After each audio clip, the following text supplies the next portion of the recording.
So I'm Wen. I'm coordinating UNSWeetened Literary Journal this year. My name's Joe, part of the editorial team of UTS Vertigo. Alex, Neale. I am the managing editor of Tharunka. I'm Katelin Jaegers. I'm the lead designer for Tharunka for 2022. My name's Dominique Nash. I'm the deputy lead reporter for Tharunka. And I'm Thierry. Welcome to the magic of the Zine, a part of our series called Plinky Plonky Spotlight, a series of interviews to illuminate some of the amazing talent Sydney has to offer. The magic of the Zine is a mini documentary focusing on the amazingness of university journals and what makes them special and important to the student body. So enjoy, and let's celebrate magazine and zine culture together.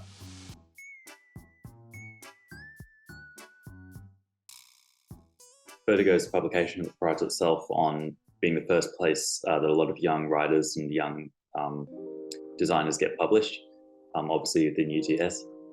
The single sentence that I've come up with to describe Tharunka is like, it exists at the liminal point between a student society and a professional publication. Because we always welcome different student voices, because the more diverse a journal or a publication is, in my view, the more richer it is, because more experiences and more perspectives and whatnot. You have aspects of professionalism and of a workplace and of a place where some very serious stuff happens, but you also have a social environment and a place where people hang out and laugh and joke and bring cakes to meetings. I guess for someone who spent nearly 3 years at the uni doing a science course and not involved in any of the clubs or things like that, Tharunka was a way to explore maybe a future in writing, which was never something I kind of thought I'd do. As for Vertigo, I think that Vertigo does a pretty good job of reflecting the values that UTS students have, at least. I think there's something really principled in the fact that it's very visually stunning, as well as, I'd like to think, conceptually engaging.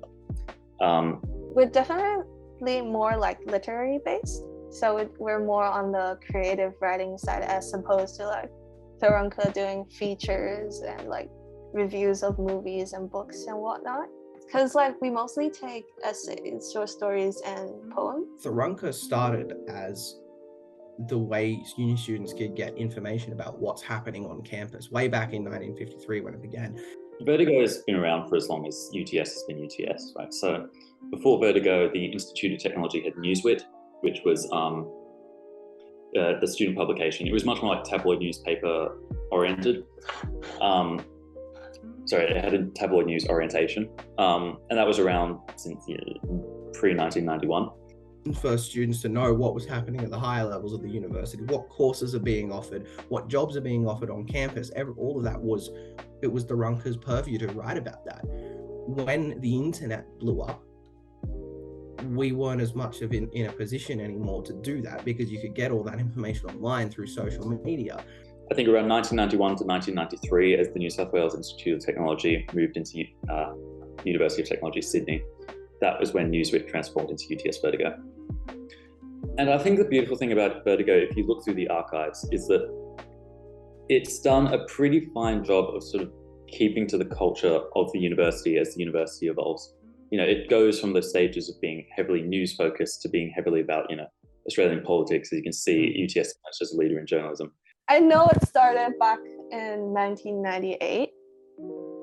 I am not sure how it started though, but the coordinator last year, who was a powerhouse of a human being, tried to find out by trying to track down the first ever coordinator of UNSWeetened. It failed, unfortunately. It seems like no one knew the coordinator back then, which is a mystery to all of us, but it was such a funny story because he spent so much time trying to track them down and just couldn't. I like to believe that UNSWeetened began due to paranormal causes, but just knowing that it's zines specifically have historically been sort of female-led or queer-led or people of color-led, all of those things, and for a way to kind of find their voice because mainstream publication industries just wouldn't take them seriously or listen to them or even like see them as an option to be published. I guess knowing how far Tharunka's come in that sense, that we're coming up to 70 years and, you know, being linked to like 70 years of zine history.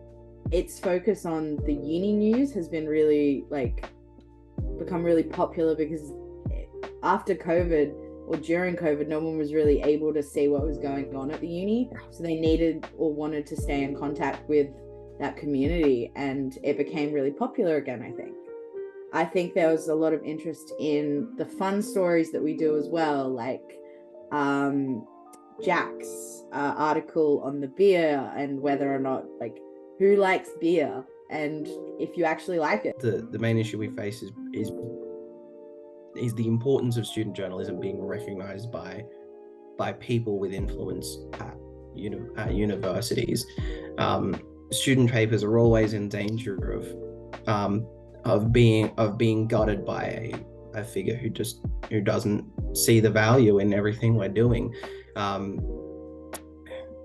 We saw that at UTS this year, where their funding was cut in half, just like that. Actually, I'm not allowed to call it a funding cut because they technically never gave us the money in the first place. But we had the higher ups, the Deputy Vice Chancellor of Education, who's one of the most senior members of UTS administration, essentially disapprove of the student union's budget on the basis that they were giving too much money, in her eyes, to Vertigo. It's pretty disheartening, obviously, when her justification for that is your magazine's too expensive for the quality that it is, and it's not meeting the interests of students. We're lucky that Tharunka's not in a position where that's probably going to happen, because we're funded by ARC, so it has to be an ARC decision to if funding was going to be cut, not by UNSW, who funds ARC themselves. But yeah, that's the main thing. Like the funding for the journal itself got cut last year. I don't know if you've heard, but yeah, that was really sad. And the team ended up having to raise funds ourselves. And so, but the community was really, really supportive and really kind, and donated a lot to the journal. So that really helped. People are so diverse, and expecting a university to be conforming to certain these just sciences and trying to cut down on the arts, you're kind of restricting people's exposure to what the reality of the world is, which is diversity. Oh, look, I think a magazine's pointless without a readership, So I think on behalf of all, news editors or magazine writers or whoever's, in the office or behind the seat, it's their responsibility to, like I said, not be stubborn in the face of change. Magazines are constantly evolving. What magazines look like, how they read is constantly evolving. And that's our job, to be open to, new ideas. But in saying that, it's the reader's job to read, I guess just read as many magazines and journals as you can, because in doing so, you're supporting a lot of writers who can be emerging writers or writers trying to establish themselves in the writing circle or whatnot. You get involved in a student publication, the more you etch yourself in the university's history. If you get printed, if you get published online, something your work will be seen by someone 10, 20, 50, 100 years from now. That's something I remind myself of all the time, and that gives me so much joy and excitement. In the shorter term, as I said, it's such good experience. You get a place on campus that you can call home, that you can find like-minded people with. I love Tharunka because it's allowed me to get more involved in the uni, and it's become something that I just look forward to doing and participating in. And yes, it's preparing me for the future of maybe journalism. I have no idea. Thank you. I hope you enjoyed. If you'd like to participate in a second part of this documentary, contact us through Instagram. You could be just someone who enjoys magazines, you could be a part of another university magazine, or be a member of your own independent journal. The more the merrier, I think. Also, please check our YouTube page. We have some other amazing interviews here. I'd like to point out our conversation with UTERP, a wild inner west band whose music is captivating and strange. And I'd hate to do the YouTuber thing, but if you enjoyed, please consider liking, subscribing, and sharing with your friends. It makes a huge difference. Thank you so much again, and I will see you next year. Bye.